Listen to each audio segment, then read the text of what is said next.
YG와 JYP의 책걸상. 책에 관한 걸쭉하고 상큼한 이야기. YG와 JYP의 책걸상이 찾아왔습니다. YG 강량구입니다. JYP 박재영입니다. 이번 주에는 울산 디스토피아 제조업 강국의 불안한 미래 저자인 양승훈 교수 얘기하고 있습니다. 어서 오십시오. 네, 반갑습니다. 네, 그 방송은 자주 출연하세요? 이 책 내시고 난 다음에? 지금 한 2번 정도 이제 나갔고 앞에 뭐 몇 번 있는데 그 정도 하고 있습니다. 근데 주로 어떤 방송에서 출연 요청을 해요? 처음에 이제 부른 데는 3프로 TV여가지고 3프로 TV. 네네네. 이제 그쪽에서는 아무래도 이제 제조업 경쟁력 관점에서 많이 질문을 주셨던 것 같습니다. 네. 3프로 TV 가면은 이제 뭐 현대중공업, 현대자동차 주식 사도 되나요? 이런 거 물어보지 않습니까?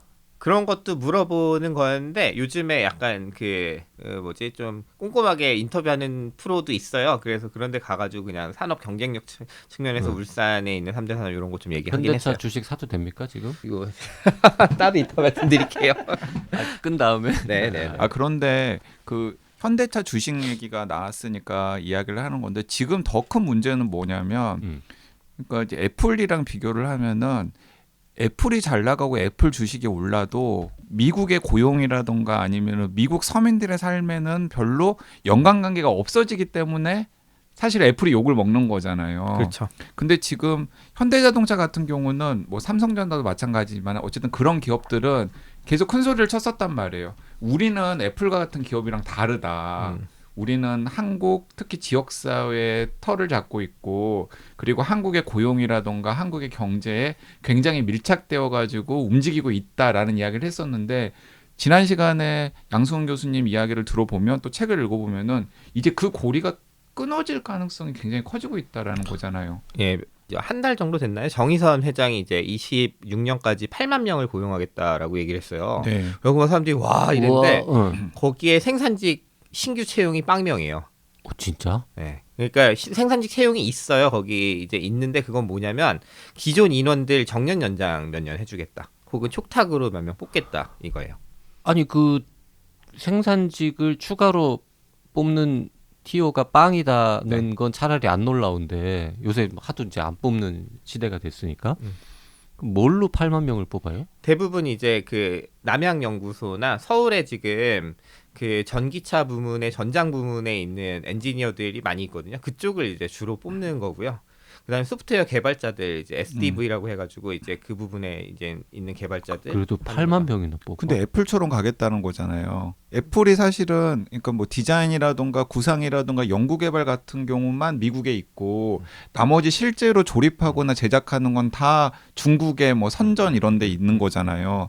그러니까 사실 그런 식으로 가겠다라는 거 아닙니까? 뭐 그래도 크게 문제가 없다라고 보는 거잖아요. 그러니까 그게 저는 더 무서운 거죠. 그럼 이제 울산에서 그동안 뭐 나름 유토피아 비슷하게 중산층 가족의 꿈을 이루면서 살았던 그 일자리들은 앞으로는 점점 줄어들고 사라집니까? 현대자동차 같은 경우는 매년 2,000에서 3,000명 정도 정년 퇴직하고 있거든요. 근데 이제 신규 채용은 10년 동안 없었고 이번에 작년에 400명 뽑아가지고 경쟁률 뭐 300대 1이었다는 거잖아요. 그래서 12만 명 지원하고 올해도 또 400명 뽑을 거거든요. 이렇게 뽑으면 앞으로 또 계획 있냐고 물어보면 없어요. 그리고 뭐 현대자동차 굉장히 지금 기분 좋습니다. 드디어 이제 1억 5천짜리들이 계속 집에 가고 안 뽑아도 되고 이러면 이제 그 원가에서 얼마를 절감하는 거야. 근데 사실은 그런 거죠. 우리가 테슬라 공장이 예를 들면 현대자동차에 40명 일할 걸 테슬라는 10명 정도 일하는 규모거든요. 근데 현대자동차 울산 공장에 계신 분들 이제 좀 중역들 만나보면 우리도 10명 할 수 있는데 있는 사람을 어떻게 놀려.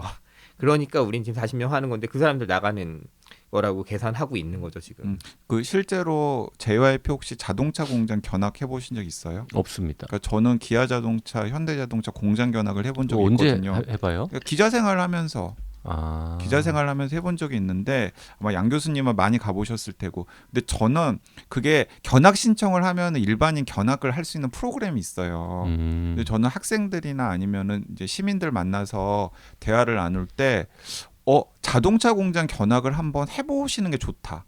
그러면 세상의 흐름을 아주 그냥 직관적으로 파악할 수 있어요. 공장 규모가 정말 크거든요. 근데 사람이 없어요. 그러니까 좀 약간 너무 놀라게 돼요. 진짜 이렇게 공장이 큰데 사람이 정말 그 최종 조립 라인에 옹기종기 그냥 모여 있는 거예요. 근데 그분들도 언제든지 사실은 방금 얘기한 것처럼 그 현대차 중역이 이야기한 것처럼 저분들도 경영진이 마음만 먹으면 언제든지 없앨 수 있겠다라는 생각이 딱 드는 거죠. 30년 전에는 공장에 사람이 바글바글 했으니까. 그럼 바글바글 했죠. 지금 이제 35,000명 정도 되고 원래 45,000명 정도까지 됐었으니까 울산 공장만 치면은. 현대차가 현대차. 45,000명이 최대였는데 지금은 35,000명이 있는데 앞으로는 점점 줄어든다. 계속 줄어들고 한 절반 정도 줄어들죠. 근데 이게 울산 관점에서 보면 이런 거죠. 1억 5천 소득을 올리는 사람들이 이제 한 2만 명이 줄어드는 거예요. 지금까지 울산이 고소득 도시라고 했고 이제 중산층이 있는 도시라고 했을 때는 그 기틀이 사실은 이 생산직 1억 5천 곱하기 2만이면 3조네요. 그게 사라지는 거죠. 왜냐하면 또 신규로는 지금 정규직은 안 뽑고 그나마 이제 옆에 부품하청 회사들의 이제 청년들이 갈 건데 거기 뭐 초봉 3천이라고 생각하면 1억 5천짜리를 치우고 3천짜리를 이제 뽑게 되는 그런 상황들인 거죠. 그 하청업체나 뭐 부품업체나 이쪽 좀 중소기업 네. 거기 일자리는 어떻게 되는 거예요? 2배 정도 된다고 보시면 되죠. 울산 안에서는 2배 정도. 근데 이제 그것도 문제가 되는 게 뭐냐면 지금 자동차의 패러다임이 그 경유나 휘발유 자동차에서 전기 자동차로 바뀌고 있잖아요. 근데 지금 양 교수님께서 말씀하시는 울산에 있는 뭐 1차 하청, 2차 하청 업체들은 다 휘발유나 경유 자동차에 최적화되어 있는 부품 업체들이기 때문에 만약에 현대차가 아예 그냥 패러다임을 전기 자동차로 완전히 바꾸게 되면은 그 생태계도 초토화될 가능성도 있는 이게 거죠. 울산에 이제 전체 자동차로 보면 이제 전장 부문이 이제 전기차로 갈 때 핵심인 거잖아요. 배터리 관련해 가지고 이제 그쪽 부문이 이제 점점 비중이 늘어나고 그다음에 이제 내연기관 줄어들고 내연기관이 울산 같은 경우 울산 부품협력 업체 중에 한 절반 정도는 다 내연기관하고 연결돼 있는 것들이거든요. 근데 이제 약간 기회는 주죠. 현대자동차가 기회는 줘요. 그래서 이거를 이제 하이브리드나 혹은 전기차에 맞는 방식으로 니네가 개선해 오면 물량을 먼저 검토는 해보겠다 하는데 좀 그 속도를 거의 못 따라가고 있어요. 왜냐하면 뭐 설비도 새로 투자해야 되고 R&D도 안 해봤는데 해야 되고 뭐 이런 상황이 되니까 지금 뭐 거의 손을 못 대고 있는 거죠. 그러니까 이제 이런 이야기를 들으면은 그 좀 극단적으로 제가 여쭤보면은 그 사부에서는 그 미국의 디트로이트 피츠버그 이야기를 잠깐 하시잖아요. 네. 이제 디트로이트는 진짜 좀 끔찍하게 상황이 변한 도시인데 울산이 디트로이트 같은 꼴이 될 가능성도 있습니까? 극단적으로 보면? 배제할 수 없죠. 지금 상태면. 네, 그렇죠. 그리고 뭐 이제 디트로이트보다도 못할 수가 있는 게 디트로이트에 있는 대학들이 아마 울산에 있는 대학들보다 좋을 거예요. 뭐를 이제 해보기에는. 네. 그런 관점에서 보면 울산은 뭐 울산대 유니스가 있긴 한데 뭐. 근데 디트로이트보다 더 망가질 수도 있다고요? 근데 이제 너무 이제 답답한 게 뭐냐면 이거 삼보로 자동적으로 연결이 되는 삼보 산업가부장제 그림자와 중산층의 꿈 부분이랑 연결이 되는 건데. 뭐 미국의 디트로이트라던가 제인스빌리라던가 이런 것처럼 뭐 GM 자동차 공장이 있었던 곳은 최소한 20세기 초부터 3대가 어쨌든 간에 해먹었어요. 맞아. 그러니까 1억 이상의 연봉을 받는 할아버지가 있었고 아버지가 있었고 아들이 있었고 그게 손자한테 갈 때 즈음에 혹은 아버지가 40대 50대가 될 때 즈음에 공장들이 문을 닫기 시작을 했거든요. 근데 지금 울산은 딱 한 세대. 네, 1.5세대에서 끝나는 거죠. 이제. 그래서 끝나는 거잖아요, 이게. 이 상태면. 그러니까 그게 저는 이게 마치 한국의 그 지금 현재와 그리고 가까운 미래의 모습을 울산이 압축적으로 보여주는 것 같아서 더 좀 책을 읽으면서 좀 기분이 우울해지더라고요. 사실은 뭐 기회가 되게 많았는데, 그러니까 이제 예를 들면 연구소도 울산에도 있었어요. 사실은 80년대, 90년대까지 연구소도 되게 많았고 했는데 이 기술 관련 이슈에 대해서 사실은 노동이 거의 대응을 못하다 보니까 빠져나가고 나니까 여기는 담당하는 게 생산밖에 없고 생산이란 게 자동화가 되고 로봇이 들어오고 AI가 깔리면 사실은 점점 사람이 별로 개입할 수 있는 게 없어지니까 손쓰기가 점점 어려워지는 상황으로 가고 있는 거죠. 네. 그 지금 여성 관련 얘기도 굉장히 여기저기에 나오는데 가부장제라는 네네. 표현도 있고요. 네. 일단 그 산업 가부장제라는 단어는 이 책에서 처음 들었는데 이건 무슨 뜻입니까? 제가 그러니까 중국 가족의 유토피아를 쓰고서 이걸 뭔가 개념으로 정리를 해보려고 이리저리 머리를 쓰다 보니까 우리나라에 뭐 여전히 가부장적인 문화도 많고 가부장제라고 표현할 수 있는 일종의 이제 행태도 있지만 사실은 울산이나 이 동남권에 있는 지역들에 있는 가부장제는 다르다. 무엇이 다르냐? 이거는 국가가 조성했다 일단. 산업화를 시키면서 남성 인력들을 이 공장에다가 죄다 뽑으면서 남성 위주로 채용을 하면서 여성들이 이 남성들하고 결혼하려고 전국에서 오게 되는 그런 상황으로 만들어진 가부장제이기 때문에 이건 좀 산업 구조가 만든 가부장제다. 물론 이제 뭐 기본적으로 가부장제라는 말에는 성별 분업이 있지만 여기는 그냥 대대적으로 이제 남성들을 생산을 시키기 위해서 만든 가부장제라고 제가 보는 거고요. 그러니까 뭐 거긴 여러 가지가 있죠. 예를 들면 70년대 공장을 막 짓는데 공고 출신들을 막 뽑는데 다 남성들만 뽑았던 거고. 그다음에 뭐 이제 병특으로 대졸자들이 70년대에도 울산에 가기는 싫어했거든요. 그래서 이제 병특으로 많이 데려오거든요. 병역 특례. 여기 가면 군대 안 갔대. 그러니까 그렇게 가운데 다 남성들이 그렇게 왔고 우리가 80년대 왜 이렇게 격렬하게 87년에 여기서 노동운동이 일어났을까를 생각해 보면 그분들이 그때 딱 결혼할 나이예요. 온 사람들이 결혼할 나이고 이제 집을 사야 되는 나이였기 때문에 굉장히 이슈가 여러 가지 면에서 휘발적이었다는 건데 그 얘기는 달리 말하면 남성이 여기서 생계부양자로 내 식구를 걷어먹일 수 있게 만들어 놓은 경제였다는 얘기이기도 하고 여성들에게 주어진 역할이라는 거는 사실은 가사를 돌보고 아이들을 키우고 이 역할로 한정되어 왔고 울산에 있는 여성분들 보면은 다 처녀 때 잠깐 일했다가 한 30년 일 안 하신 분들이 많아요. 너무 많아요. 실제로 울산에는 여성의 경제활동 비율이 낮은 거죠. 다른 그렇죠. 지역에 그 비해서. 사업장에 보면은 저희가 뭐 재무제표를 봐도 그 사업계획서, 사업 보고서를 내잖아요. 기업들이 거기 보면 대부분 성비가 95대 5 이 정도 되는 거죠. 생산직, 사무직 할 거 없이. 근데 이 방송 들으시는 청취자분들 입장에서는 울산에 조선소 공장이나 아니면 그 석유화학 공장이나 자동차 공장에 어떻게 여성들이 일하겠냐라고 생각하실 수 있는데 자동차 공장은 사실은 전 세계적으로 보면 꼭 그렇지 않다면서요. 한 7대 3은 다 돼요, 기본적으로. 여성들이 30% 이상을 일을 하는데 뭐 우리는 그냥 안 하다 보니까 그리고 이게 워낙 고임금이기도 하고 그러니까 이제 뭐 남성들의 자리가 됐을 관행적으로 안 뽑는 거지 사실 그런 건 없고 사실은 사무직은 또 거꾸로 생각하면 이제 생산직은 그렇다 치더라도 사무직은 아무 그럴 이유가 없고 그렇죠. 부울경이 사실은 여학생들을 공대를 제일 많이 보내거든요. 전국에서 광역으로 치면. 왜냐면 여기 아빠들이 괜찮은 벌이를 하는 거를 공대 나오면 괜찮은 벌이를 하는 걸 두 눈으로 보니까 보내는데 뭐 채용으로 하면 제일 안 뽑는 지역인 거죠. 여성하고 별로 일을 안 해봐가지고. 그러면 그분들이 다 그냥 서울로 올라오는 거죠. 서울이나 수도권 같은 곳으로. 그렇죠. 여성 관점에서 이렇게 얘기해 볼 수 있을 것 같아요. 그러니까 공대는 문제 차치하더라도 내가 만약에 대학을 나오면 여성인데 대학을 나오면 이 지역에는 내가 할 수 있는 일의 카테고리 자체가 없다. 내가 하고 싶은 일은 이 지역에 아예 그냥 카테고리가 없다. 그나마 부산에 좀 보이는데 가보면 부산은 또 문제가 뭐냐면 그 부울경에서 이제 그 여성 인력들이 갈 데가 없는데 그나마 통근이 가능한 데 찾은 부산을 간단 말이야. 그랬더니 부산은 임금이 낮아요. 부산이 임금이 낮고 예를 들면 방송 작가도 부산이 서울보다 절반밖에 못 받습니다. 그래요. 그런 식으로. 이제 그러다 보면은 인스타그램 보면 자기 동기 서울 간 애들 보면 뭔가 이제 나와 보이고 이런 갈 수밖에 없게 되는. 부산 가보면 밥값이나 뭐 숙박비나 이런 거 보면 서울하고 뭐 큰 차이는 없던데. 해운대나 남천동에 이런 그리고 그거는 약간 외지인들 상대로 장사하는 거 아닐까요? 네.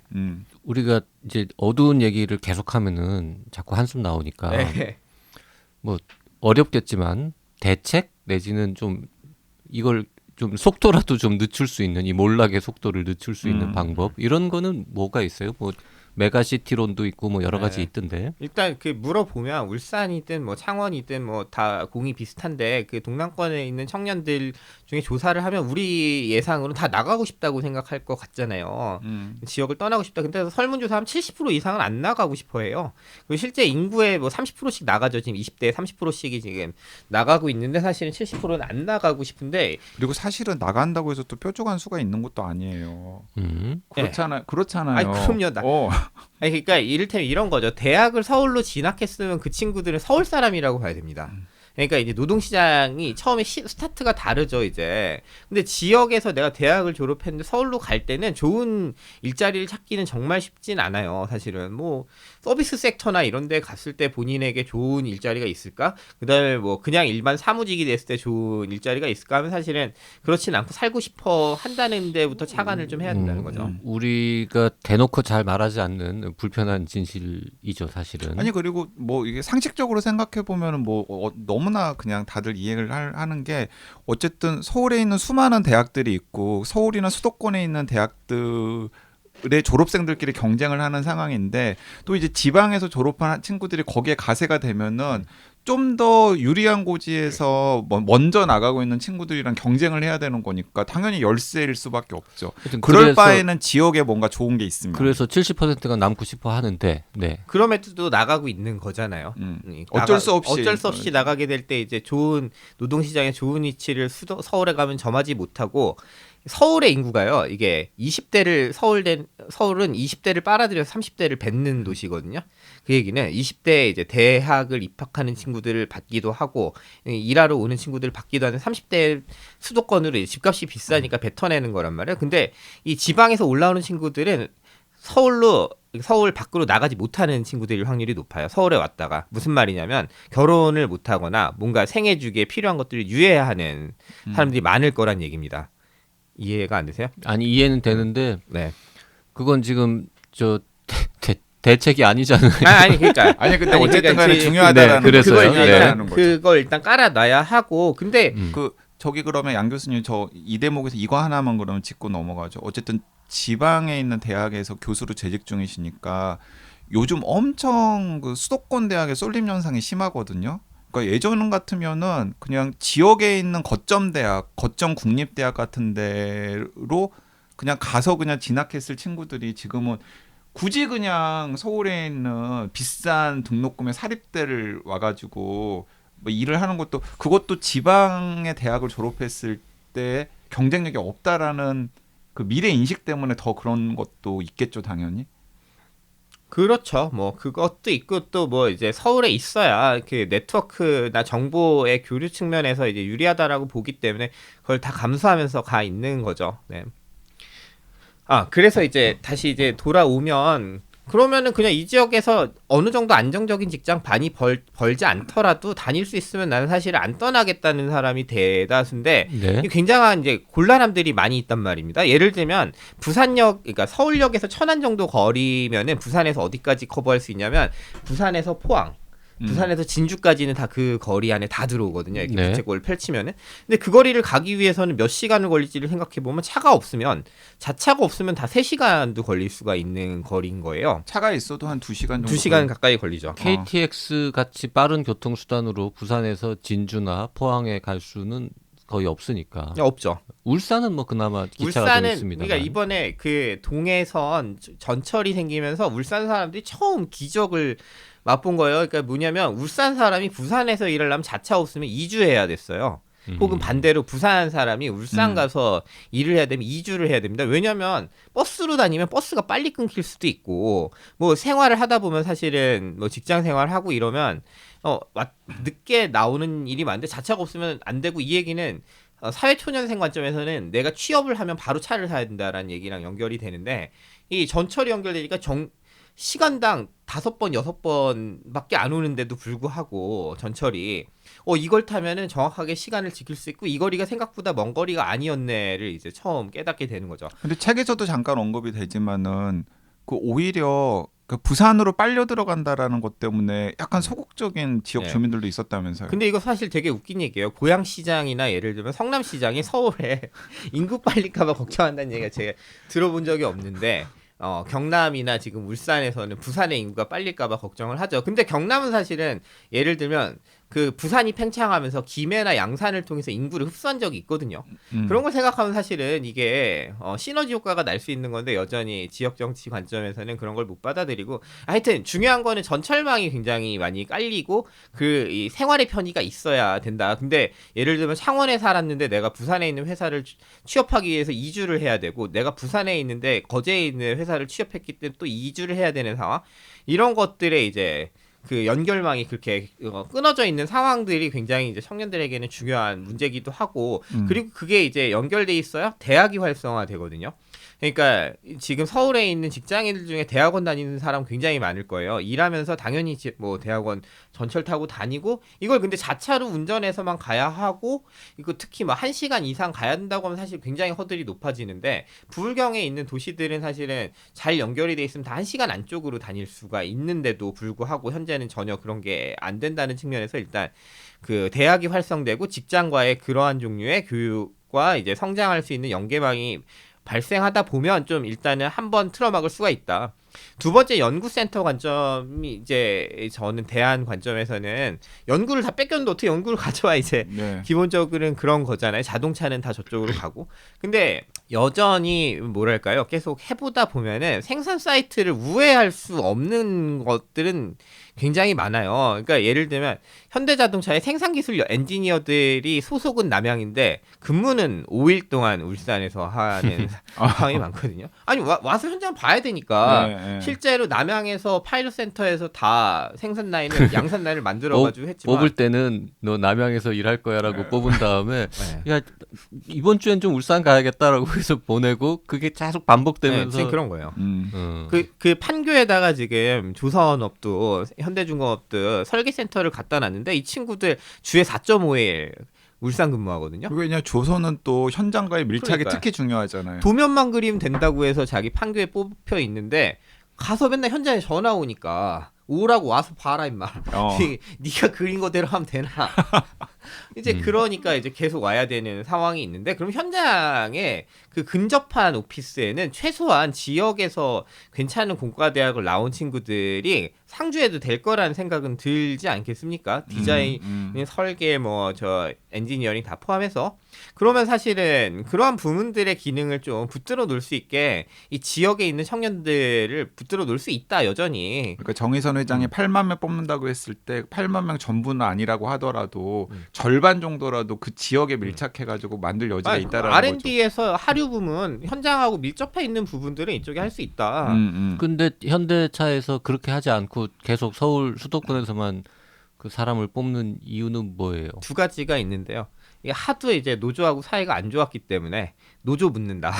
그러니까 조합하고 가까이에 있으면은 뭔가 이제 별로 좋지 않다. 그러니까 지워버리고 싶은 거지 노조를. 그쵸? 네. 사실은 그냥 그 강성 노조원들하고 저녁 때 만나서 저 삼겹살이라도 먹으면 물들까봐. 뭐 이제 그런 것도 있고 그러니까 조직화의 측면도 있고 이 하는 작업에 대해서 이 조합원들이 이제 뭔가 반대할 수도 있고. 그러니까 이제 현대차 경영진들 같은 경우는 그냥 정년과 함께 노조를 없애고 싶은 마음이 있는 거군요. 그게 한 가지 이유고 네. 또 하나는요? 두 번째는 이제 갑자기 지금 뭐 이 얘기를 하다가 생각이 생각이 나겠죠. 뽑기 어려운 거 아닙니까? 그게 두 번째 그거죠. 네. 이제 좋은 인재를 뽑고 싶다. 책을 읽었다는 네. 증거지. 그리고 약간 또 네. 퍼포먼스에 대한 불신 같은 것도 좀 있는 거죠. 그게 이게 몇 번 사실은 울산에도 연구개발이 아까 있다고 그랬잖아요. 네. 해보면서 역시 이게 우수한 대학의 공과대학 박사들이 잘한다. 이런 게 약간 또 이제 생겼던 것도 있고요. 그러니까 저는 그 이 책 읽으면서 이제 가장 중요한 분기점 중에 하나가 이제 90년대 중후반이라는 생각이 들었는데 맞아요.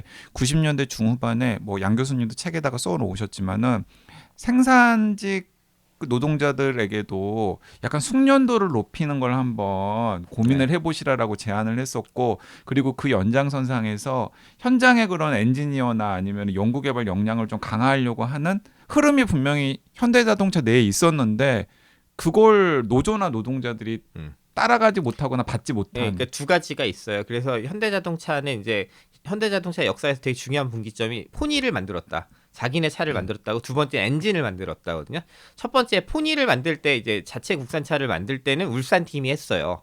성공을 했어요. 그래서 이제 현장에 대해서 이제 중요함에 대해서 정주영 회장도 그때 인식을 했는데 그 알파 엔진 할 때는 이제 서울하고 이제 마북리 우리 광명에 있는 마북리 쪽하고 그다음에 울산하고 경쟁을 시켰는데 그때 이제 완전히 이제 울산 팀이 퍼포먼스를 못 내요.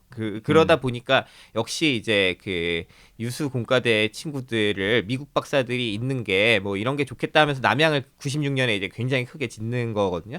그런 게 두 번째 생산 관점에서도 그래도 협력적으로 하는 게 좋겠다라는 게 IMF 이전까지는 있었던 것 같습니다. 2000년대 초반까지만 해도요. 그러니까 교육을 많이 받고 이 승련 기반으로 하는 게 독일이나 일본이 그걸 잘 하니까. 그렇죠. 그리고 우리는 기술을 이제 일본에서 처음 받았으니까 그렇게 해보려고 했고 노동자들에게 요구한 게 당신이 용접을 하지만 예를 들면 차체 조립을 할 수 있으면 좋겠고 차종을 여러 개를 바꿔가면서 당신들이 할 수 있으면 언제든지 좀 유연하게 생산할 수 있지 않을까 이런 교육을 받는 걸 이제 요즘에 그 도요타 렉서스 막 할 때 뭐 장인 뭐 이런 거 강조하는 네, 거랑 네. 유사한 걸 사실 네. 요구를 해본 거죠. 그리고 이제 자주 품질 관리를 요구하거든요. 그러니까 이 샵 안에서 요 셀 안에서 예를 들면 그랜저 XG를 만들었는데 만약에 불량이 생기면 당신들이 이걸 책임을 진다. 그러니까 우리는 불량 없는 차를 만든다. 뭐 이런 걸 하길 원했는데 전혀 그거에 있어서 호응이 잘 안 됐어요.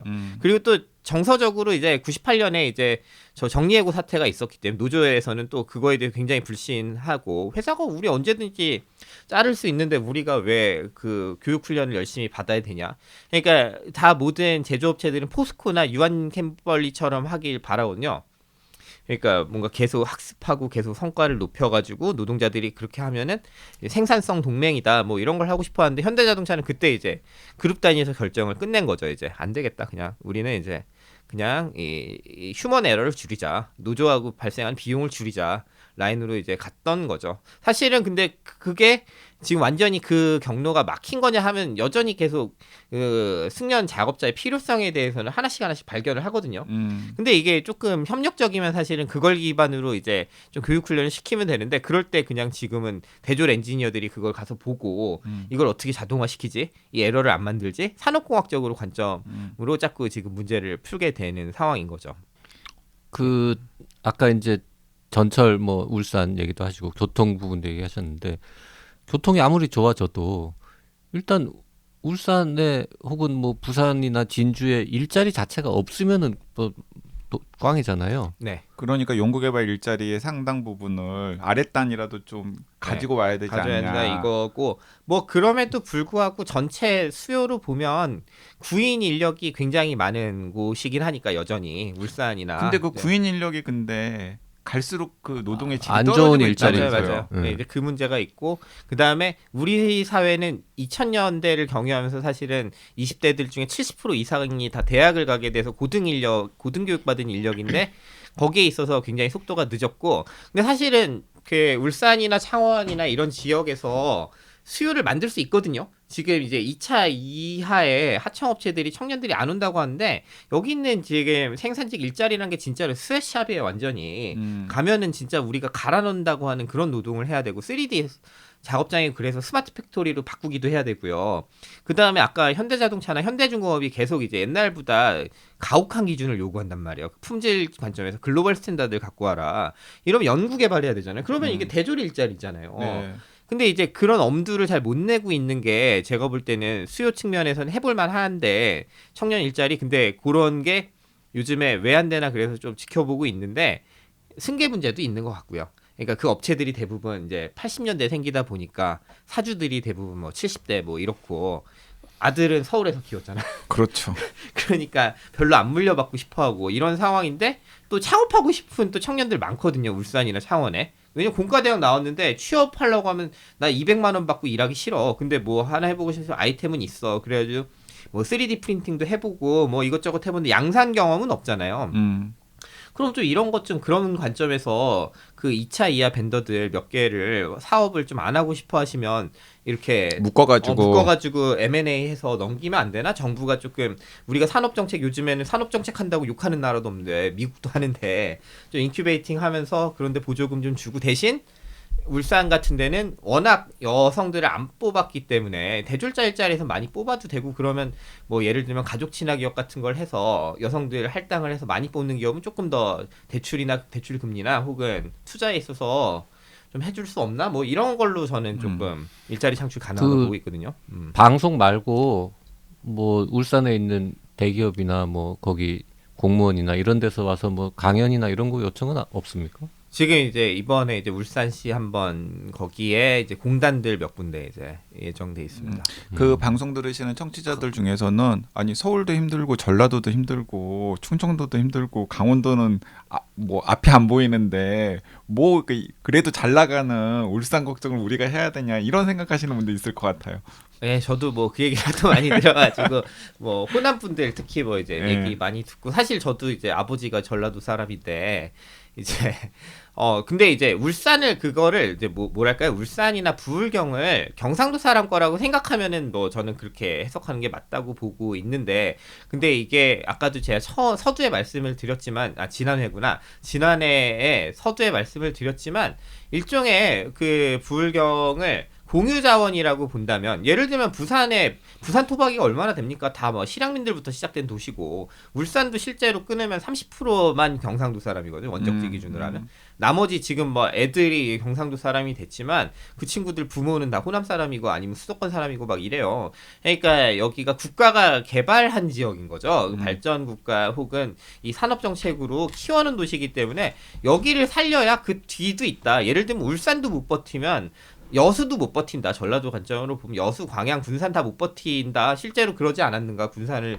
보더라도 이게 뭐 비단 뭐 호남에 있어서 군산을 차별한 게 아니고 그 정도의 역량이 없는 도시가 지금 버티기가 힘든 상황이고 그러면 될 수 있는 곳에서부터 다시 일정한 모델을 만들고 산업 도시들이 지금 이 우리가 디지털 전환도 해야 되고 그린 전환도 해야 되는데 이러한 상황 속에서 뭔가 모델을 만들 필요가 있겠다. 이런 관점에서 좀 보셨으면 좋겠어요. 그리고 그 60년대 그 기차를 놓을 때요. 우리 경부선 기차 놓을 때 그 지금 월드뱅크 IBRD가 그때 용역 보고서 낸 거 있거든요.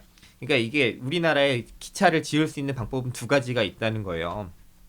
경부축으로 이렇게 사선으로 그으면 이게 산업 발전에는 굉장히 도움이 될 거다. 근데 이건 일정한 불균등 발전을 유발할 거다. 근데 이거를 우리가 가로축으로 횡축으로 그어서 동서를 연결하면 이건 일정한 종류의 이제 균등한 그 분배 동맹을 만들 수가 있다. 이런 종류의 보고서를 낸 적이 있는데 요즘에 기차를 지금 뭐 이번에 대구 광주를 연결을 하고 있잖아요. 달빛 열차인가요? 네. 뭐 그리고 제가 지금 뭐 부산에서도 지금 목포까지 연결하고 있는데 이 방향의 연결망이 강화되면서 제가 볼 때는 호남과 영남이 남부 쪽에서 결속을 실제로 산업적으로는 연결이 많이 돼 있는데 그런 결속을 만들고 북쪽은 이미 알아서 하고 있잖아요. 그래서 뭐 그런 연결망 속에서 또 다른 해법을 찾아보는 것도 저는 좀 필요하다 이렇게 생각하고 있어요. 우리가 지난 시간에 이 책과 비슷한 약간이라도 비슷한 결의 책으로 마강래 교수나 조영태 교수 책을 얘기했었는데 지금 이제 쭉 일자리 얘기하다 보니까 우리 마틴 포드 책도 두 번이나 했잖아요. 네. 로봇의 부상하고 로봇의 지배하고 네. 그런 책들도 뭐 아마 양 교수님도 아시겠습니다만 그런 책을 읽을 때 느낌도 좀 받기는 했어요. 진짜 어쨌든 미래의 일자리 문제, 젊은 친구들의 어떤 삶의 질 문제 이게 진짜 좀 해결하기 어려운 문제다. 근데 넉넉히 있을 수는 없으니 뭐라도 해봐야겠다 이런 생각을 하면서 읽었는데. 사실 저는 그 중고등학교 학생들이나 대학생들에게 무슨 태도에 대한 책이나 이런 책들만 읽히지 말고 인문서 이런 책들을 읽히는 게 아니라 저는 이 울산 디스토피아 제조업 강국의 불안한 미래 같은 책을 읽히면은 정말 저는 좀 폭넓게 여러 가지 것들을 생각할 수 있는 기회를 제공할 것 같아요. 전국의 그 고등학교 선생님들, 청취자분들 중에 뭐 도서관 사서 선생님들 참고해 주십시오. 네. 그나마 우리 저출생 문제로 인구가 줄고 있는 거는 어떻게 보면 다행입니까? 좋은 일자리가 자꾸 줄어드는데 인구도 주는 건? 이런 뭐 근데 바보 같은 질문을 한번 뭐 던져볼까요? 연금 문제만 생각해 보더라도 이게 쉬운 문제 아니죠.